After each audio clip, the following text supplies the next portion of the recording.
Everything we must do, we must tie it to souls. Many are called, few are what? Many are called, few are chosen. Meaning our work is to do what? His work is to do what? To choose. I normally give this testimony over and over. When I went to church the first time, in the Pentecostal church, I was 18 years old. I realized when I went to church, I found there guys who I knew. That same son, I realized they were also called by someone. But we were all friends who used to be on the streets and in the clubs. They never stuck in church, but I stuck in church. Your work is to do what? Call them. His work is to do what? Choose. The problem is, for you want to choose. Even there is a person who you look at and you say, this one cannot come to church. That is your problem. Your problem, your work is to do what? Call them.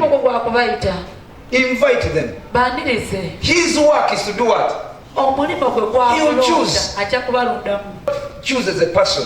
No matter who is he. He has a special need for that person.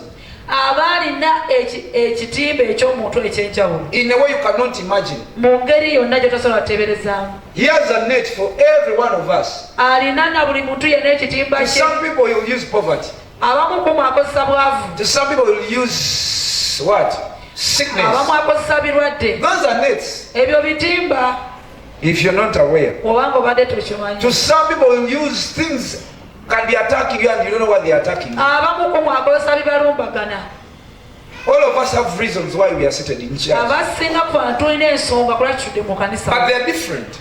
The reason why you're in church may not be the reason why I'm in church. So meaning Jesus uses different needs to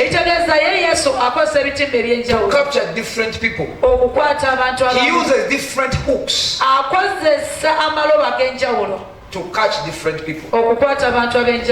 He uses different gadgets to lift different people. So the problem is when you look at a person, you have a thinking that this one is too wicked. He can't be chosen. The problem, you want to become an accuser. Yet you're not the person who chooses. So the reason why even we fail to invite people to church, some of our friends, because we think they have a certain class. That's a lie. We are all human beings. We breathe the same air. We eat the same food. We are created by the same God. We all came from our mother's wombs very naked. And we all die.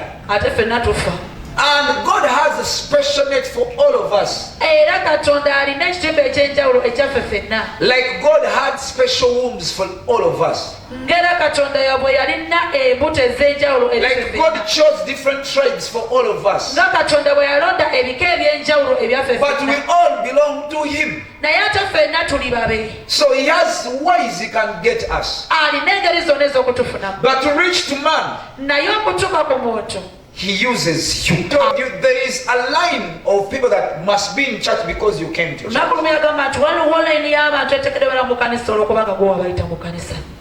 There is a lineage of people that must come to church because they only understand you.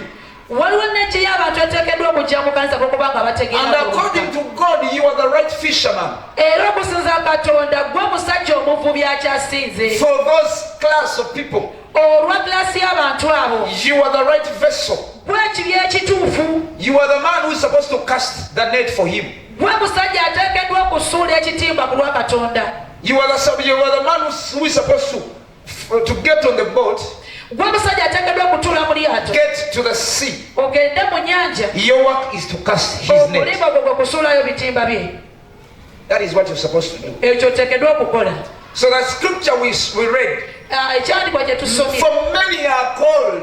Nti bangi abaayitibwa. Few are what? Naye abalonde batono. Our work is to call the many. Omulimu gwaffe gwa kuyita bangi. His work is to choose from the many he's chosen. Gwa kulondamu abo abatono abalonde be. In yours, your friends, among your relatives, the people you work with, do you know that there are people who are called, but they are still outside there? You hang out with them, you fellowship with them, you talk to them, you work with them. Some of them are your neighbors. His work is to call them. His work is to choose them. Problem is for you, I've already chosen until nasanira kati onotasanira. Ekizibu kyo already walondako nti onolabika ebyekyakya ajja bizalawa onalabika tajja bizalawa kwegagwa abantu baba adda level. When God wanted to get Elisha, Katonda bwe yagala okufuna Elisha, he had to use Elijah. God knew where Elisha was. Ye Katonda yamanya Elisha we yali. But he had to use a man to get to the farm where Elisha was. When God wanted to use Peter, Jesus had to go to the sea where Peter used to be. So where you stay, among those people, there are people who are chosen. Where